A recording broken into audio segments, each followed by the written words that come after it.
I was thinking about that famous line that President Reagan used, the 9 most terrifying words in the English language are, "I'm from the government and I'm here to help." And thinking about what I would characterize as part of the intellectual tension that I've heard discussed here. On the one hand, we need certainty, we need government policy that is predictable, we need to not be whipsawed all the time. I understand that. And on the other hand, sort of the spirit of 1776, there are times when you just have to make bold change and you're worried a little less about the short-term uncertainty and a little more about the long-term trends and kind of where you're headed. And those have been in tension throughout our history. So a couple of questions along that line. Regulatory reform generally. I always love the sort of top-line back-and-forth debates that you hear about, are regulations good or bad, and the answer is they're both. They often have good purpose, and many of them we need.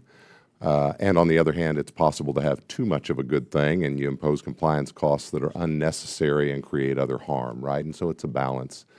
I pointed out before that the year I was born in 1968, the Code of Federal Regulations, which of course is the compiled list of all of the law made by bureaucrats, made by folks with authority we've delegated to them in Congress, was about 50,000 pages. Today it's about 200,000 pages. It's quadrupled in my lifetime.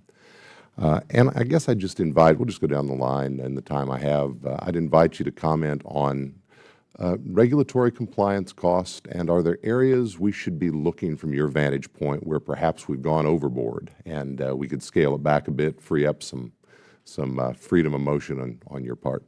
Mr. Adornetto? You know, the first one that comes to my mind is the Affordable Care Act.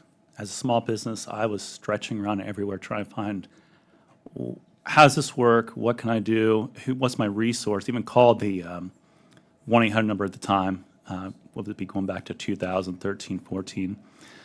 Still get confused by it. I've talked to insurance agents that I try to deal with, and they're confused by it. Recently, we retired a brand that was 51 years old that we didn't mention in my testimony. As a result of that, I went from a large employer, if you can believe it or not, 3 restaurants in rural Ohio, open in the evening, so a large employer, to a small employer. Just that change alone was about $3,500 a month for virtually the same health care that we had prior because of status. And so that's where I had some ongoing issues with trying to figure out the regulations on that and make sure that I'm staying compliant, make sure I'm doing the right paperwork, because I do have our own payroll and things like that in-house, and just make sure we're not getting ourselves in trouble. So. Thank you very much. Mr. Freeman. Thank you for the question and the opportunity to speak to it. I mentioned EPA regulatory earlier. Another thing that's a challenge there, and definitely the EPA, serves its purposes, but there are challenges for small businesses too when you have red tape that you have to work through. Each individual state, many of them, I'd say about 37 to 38 of them have their own regulatory bodies, but sometimes they're in conflict with one another. And we have to hire consultants. Those consultants are very expensive. It would be nice if there were greater coordination between the U.S. EPA and the state bodies to streamline that so we didn't have the conflicting regulations between them. But that would be something that would be incredibly beneficial to us, to have one guiding policy for repellent products. Thank you very much. Time's tight, but Ms. Shabunko-Moore? Sure.